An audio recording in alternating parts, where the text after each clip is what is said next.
My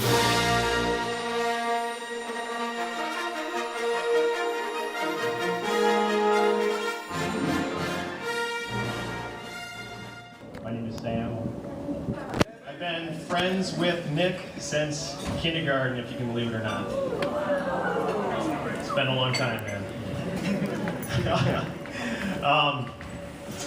I don't remember the first day in Nick met, and I'm sure Nick doesn't remember, but Nick was the best man in my wedding, and during his speech he told a story about his mother Mary, and she remembered the first day that we met. And it was in kindergarten, and she picked up Nick and said, "How was your day?" And Nick said, "Well, my day was pretty good, but I met this really annoying kid who talked a lot. His name was Sam." So we've been pretty good friends ever since. We used to always come over to your house a lot. You had video games and R-rated movies.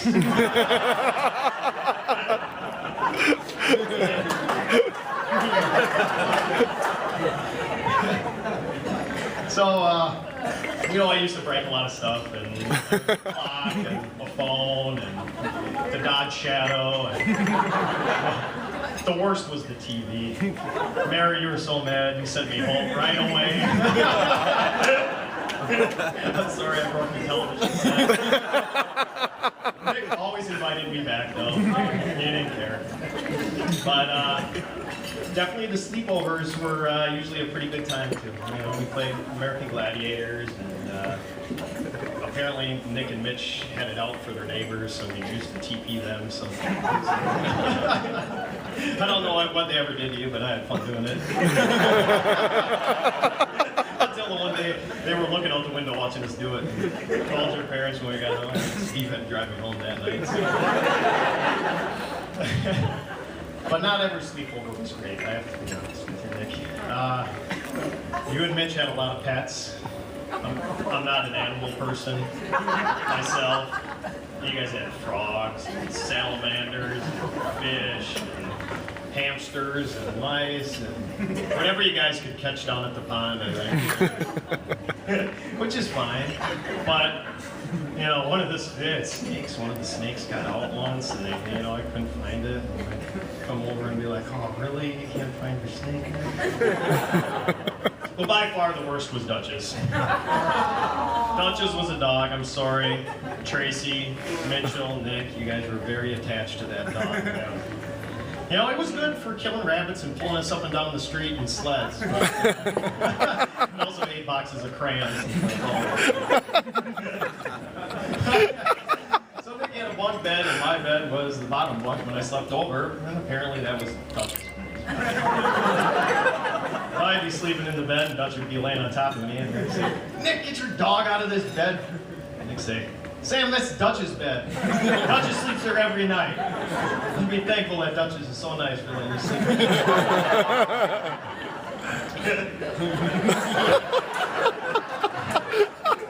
Finally, Steve wised up and sent Dutchess back to the farm.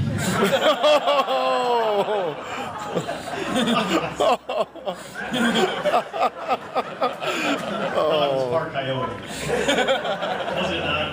I think. All right. Where was I? My name is Sam.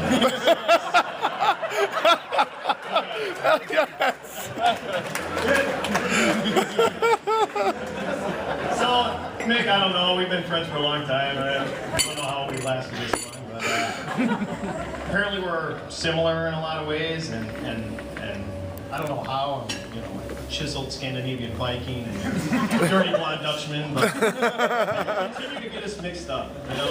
Just a few months ago, Jesse Hamlick walks up to me in the bar and says, "Hey, aren't you a doctor now?" And I know you got that all the time too. In college, it happened all the time.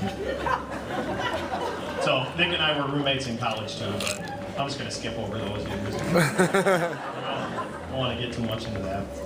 So.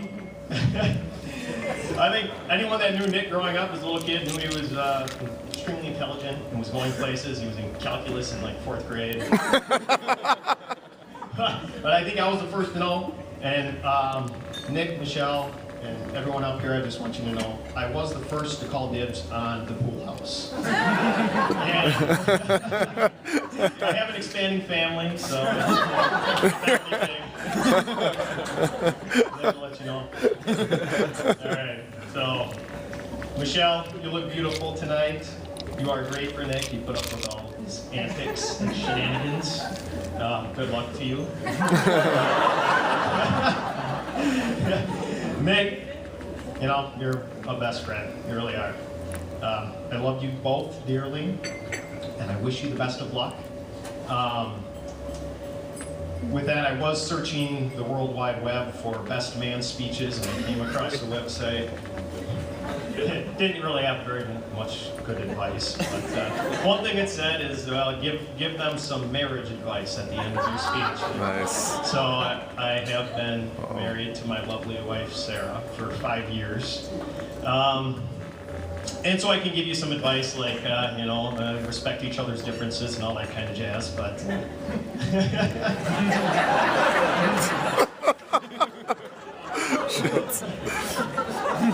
But really, the one piece of advice I give everyone that ever comes to me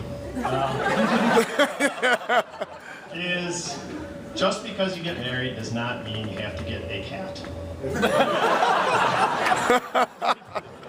Which I understand Michelle is allergic to cats, so Nick, you are in the clear. That's anybody else out there that's thinking about it. It's sound advice, trust me. So with that, I'd like raise our glasses and give another toast to Nick and Michelle. We love you both and wish you the best. Oh! Here you go, Sammy.